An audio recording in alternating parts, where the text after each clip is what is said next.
নমস্কার বন্ধুরা, আমাদের হেসেলের আরেকটি ভিডিওতে আপনাদের সকলকে স্বাগত জানাই। আজ আমি বানাবো পটল আলু দিয়ে কাতলা মাছের ঝোল। এই যে বাজার থেকে কাতলা মাছগুলো নিয়ে চলে এসেছি, তবে সবটা রান্না করব না, আমার আজকে 3 পিস হলেই যথেষ্ট। বেছে বেছে যেগুলো কোন পিস আমার লাগবে আমি 3 পিস মাছ এখানে নিয়ে নিয়েছি। এবার ওদেরকে ধুয়ে নুন আর হলুদ দিয়ে কিছুক্ষণ মাখিয়ে রাখবো। এখানে বসিয়ে দিয়েছি কড়াই, আর কড়াইতে দিয়ে দেবো পরিমাণ মতো সর্ষের তেল।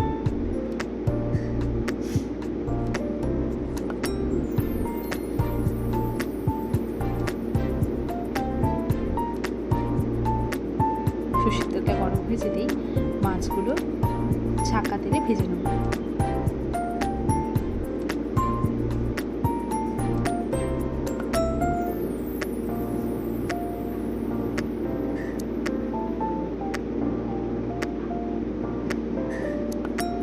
মাছগুলো ভাজা হচ্ছে ততক্ষণ চটপট করে আলু আর পটলগুলো কেটে নেব।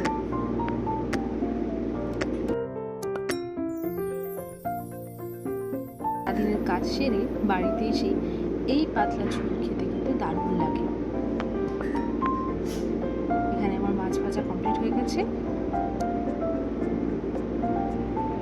এবারে আমি ছাঁকা তেলে কেটে রাখা পটল আর আলুগুলো দিয়ে দেবো।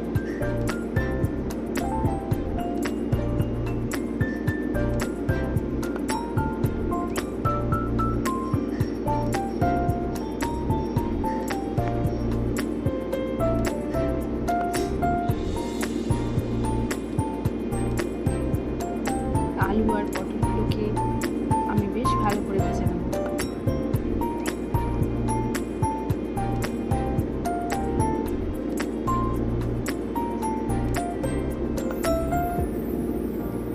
আলু আর পটল ভাজা কমপ্লিট। এবারে তুলে নেব তেল থেকে। এখন আমি কড়াইতে পরিমাণ মতো তেল দিয়ে তাতে দিয়ে দেবো 5 ফোড়ন।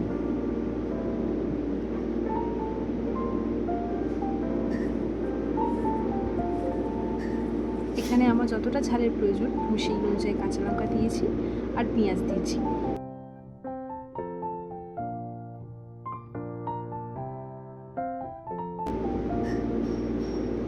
এই ঝোলটাতে আপনারা কিন্তু পেঁয়াজ নাও দিতে পারেন, তবে পেঁয়াজ, কাঁচা লঙ্কা আর টমেটোর যে ফ্লেভারটা এলে রান্নার স্বাদ কিন্তু অনেক গুণ বেড়ে যায়।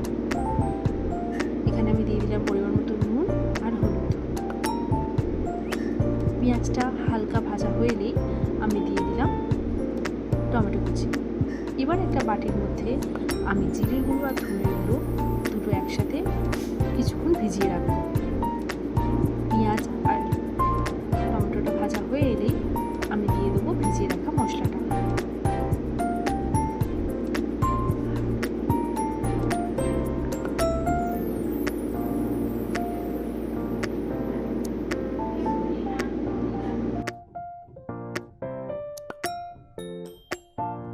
এখন আমি দিয়ে দিলাম ভেজে রাখা আলু আর পটল।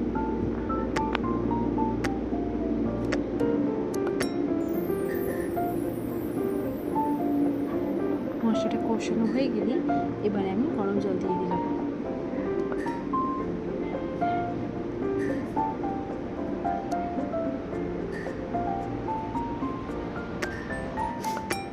এবারে দিয়ে দিলাম ভেজে রাখা মাছগুলো। ব্যাস, এখানেই আপনার কাজ কমপ্লিট।